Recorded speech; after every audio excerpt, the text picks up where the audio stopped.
ത്തിൽ കർത്താവിനെ മഹത്വപ്പെടുത്തുവാൻ സഭയായി ഒരുമിച്ച് കടന്നു വരുവാൻ സ്വർഗത്തിലെ വലിയവനായ ദൈവം വീണ്ടും ഒരവസരം കൂടെ നമ്മളുടെ ജീവിതത്തിൽ ദൈവം ദാനമായി തന്നു. 2024 എന്നുള്ള വർഷം നമ്മളെ വിട്ട് കടന്നുപോയി. നമ്മൾ പുതിയൊരു വർഷത്തിലേക്ക് കടന്നു വന്നിരിക്കുകയാണ്. 2025 എന്നുള്ള വർഷത്തിലേക്ക് കടന്നു വന്നു. ആദ്യത്തെ ഞായറാഴ്ച കർത്താവിനെ മഹത്വപ്പെടുത്തുവാൻ സഭയായി ഇത്രയും പേർക്ക് ഒരുമിച്ച് കൂടി വരുവാൻ ദൈവം അവിടെ ഇടയാക്കി തീർത്തതിനായി സ്തോത്രം ചെയ്യുന്നു.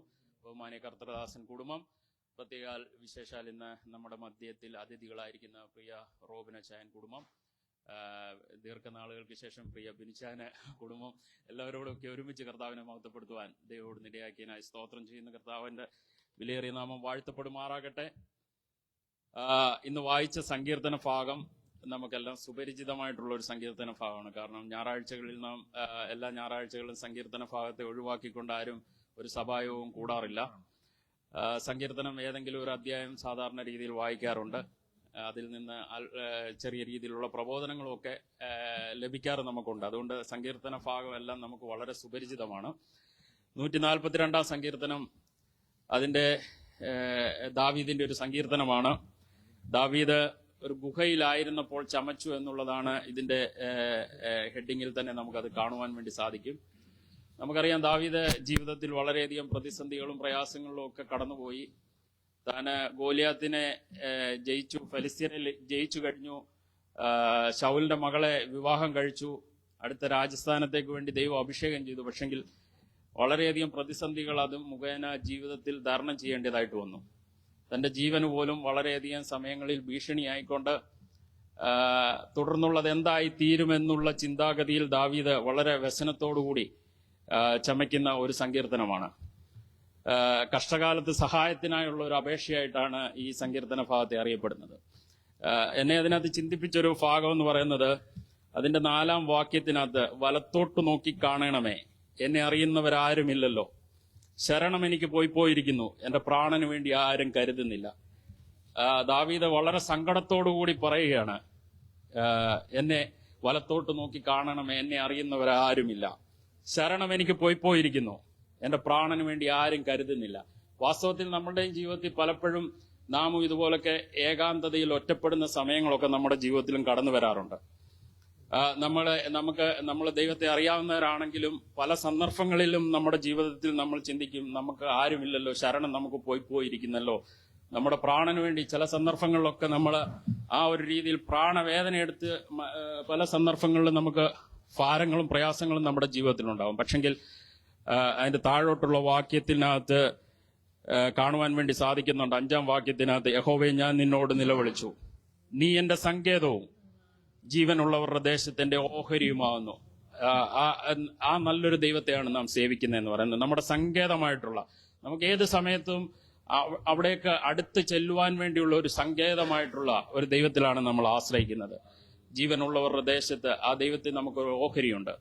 ഈ കർത്താവിനെ, നല്ല കർത്താവിനെയാണ് നമ്മുടെ ജീവിതത്തിൽ നമുക്ക് സേവിക്കുവാൻ വേണ്ടി കഴിഞ്ഞത്. ഞാൻ ഈ ഭാഗം ചിന്തിച്ചുകൊണ്ടിരുന്നപ്പോൾ ഈ പുതിയ നിയമത്തിലേക്ക് കടന്നു വരുമ്പോൾ യോഹന്നാന്റെ സുവിശേഷം 5-ാം അധ്യായത്തിനകത്ത് ഒരു വ്യക്തിയെ നമുക്ക് കാണുവാൻ വേണ്ടി സാധിക്കുന്നുണ്ട്. നമുക്കറിയാം, എല്ലാവർക്കും അറിയാവുന്ന സുപരിചിതനായിട്ടുള്ള ഒരു വ്യക്തിത്വമാണ്. 38 വർഷമായി കുളക്കരയിൽ കിടക്കുന്ന ഒരു രോഗിയെ പറ്റിയാണ് അവിടെ പറയുന്നത്. ആ ഭാഗം വളരെ നിങ്ങൾക്ക് എല്ലാവർക്കും അറിയാവുന്ന ഒരു ഭാഗം തന്നെയാണ്. കർത്താവായ യേശു അവിടേക്ക് കടന്നു ചെന്നു. 38 വർഷമായിട്ടൊരു ഒരു വ്യക്തി പക്ഷവാതം പിടിച്ച് ഈ ബെഥേസ്ദ എന്ന് പറയുന്ന കുളക്കരയിൽ അവിടെ ആ കുളം കലക്കുമ്പോൾ അവിടേക്ക് ഒരു ദൂതൻ ഇറങ്ങി അവിടെ കുളം കലക്കും. കുളം കലക്കുന്ന സമയത്ത് ആദ്യം ഇറങ്ങുന്നോ അവരേത് വ്യാധി പിടിച്ചവരായിരുന്നാലും അത് മാറിക്കിട്ടും. പക്ഷെ കഴിഞ്ഞ 38 വർഷമായിട്ടൊരു വ്യക്തിത്വം ആ കുളക്കരയിൽ കിടക്കുകയാണ്. ആരുമില്ല, സഹായത്തിന് ഒരു മനുഷ്യനുമില്ല. ഈ ദാവീദ് പ്രാർത്ഥിച്ച പ്രകാരമുള്ള ഒരു പ്രാർത്ഥനയാണ്, ശരണം എനിക്ക് പോയിരിക്കുന്നു, എന്റെ പ്രാണന് വേണ്ടി കരുതുവാൻ വേണ്ടി ആരുമില്ലെന്ന് പറഞ്ഞുകൊണ്ടുള്ള സങ്കടത്തിൽ, ഒരു മനുഷ്യനും ഇനിയില്ല, മരണം മാത്രമേ മുന്നിലുള്ളൂ എന്ന് ചിന്തിച്ചുകൊണ്ടിരുന്ന 38 വർഷമായിട്ട് ആ കുളക്കരയിൽ കിടന്നൊരു വ്യക്തിത്വം, ആ ഉള്ളിലെ നീറ്റല് അല്ലെങ്കിൽ ആ പുറത്താരും കാണാതിരുന്ന ആ പ്രാർത്ഥനയുടെ സ്വരം കർത്താവായ യേശു ക്രിസ്തു കേട്ടു. അവിടേക്ക് കടന്നു വന്നു. അവനോട് ചോദിക്കുന്നുണ്ട്, നിനക്ക് സൗഖ്യമാക്കുവാൻ മനസ്സുണ്ടോ എന്ന് ചോദിക്കുന്നുണ്ട്. താഴോട്ടുള്ള ഭാഗങ്ങളൊക്കെ വായിച്ചു കഴിഞ്ഞു കഴിഞ്ഞാൽ ഈ സൗഖ്യമായ വ്യക്തിക്ക് അറിയത്തുപോലും ഇല്ലായിരുന്നു ഇത് ആരായിരുന്നു എന്നുള്ളത്. യേശുക്രിസ്തു ആണെന്നുള്ള കാര്യം പോലും അറിയില്ലായിരുന്നു. താഴോട്ടുള്ള വിസ്തരിക്കാൻ സമയമില്ലാത്തതുകൊണ്ട് ആ ഭാഗം വിസ്തരിക്കുന്നില്ല.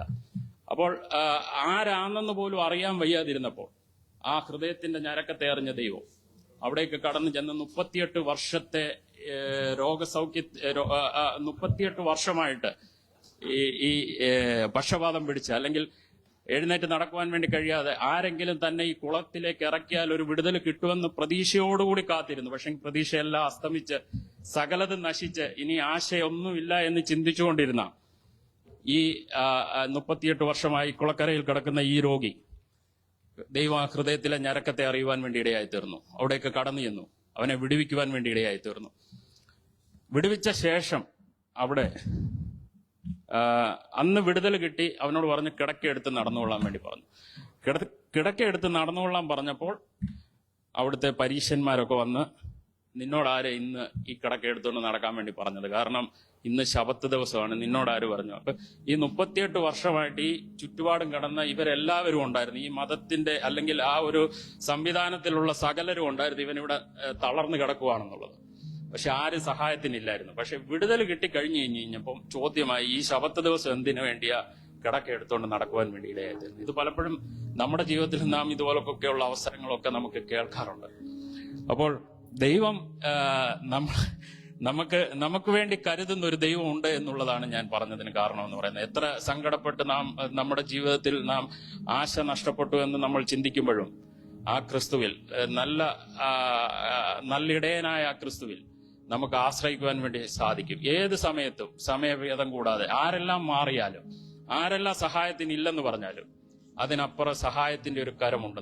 നമുക്ക് വേണ്ടി നീട്ടപ്പെട്ട ഒരു കരമുണ്ട്. അത് ഈ ലോകത്തിൽ നമുക്ക് ചിലപ്പോൾ ഒരു പക്ഷെങ്കിൽ ചിലപ്പം അതുവഴി ഒരു നന്മയും കിട്ടിയില്ല എന്ന് വരും. പക്ഷെങ്കിൽ ഇതിനപ്പുറം ഒരു നിത്യതയുണ്ട് എന്നുള്ളൊരു യാഥാർത്ഥ്യം നമ്മളെ എപ്പോഴും നമ്മുടെ ചിന്താഗതിയിൽ ഉണ്ടായിരിക്കണം. അത് ഈ വചനങ്ങളാൽ ദൈവം നമ്മെ സഹായിക്കുകയും അനുഗ്രഹിക്കുകയും ചെയ്യട്ടെ. സമയമൊരുക്കി തന്ന ദൈവദാസനോട്, കുടുംബത്തോടും സഭയോടും കേട്ടിരുന്ന എല്ലാ പ്രിയപ്പെട്ടവരോടുള്ള നന്ദി അറിയിക്കുന്നു. ഞാൻ ദൈവം അനുവദിച്ചാൽ നാളെ നാട്ടിലേക്കൊന്ന്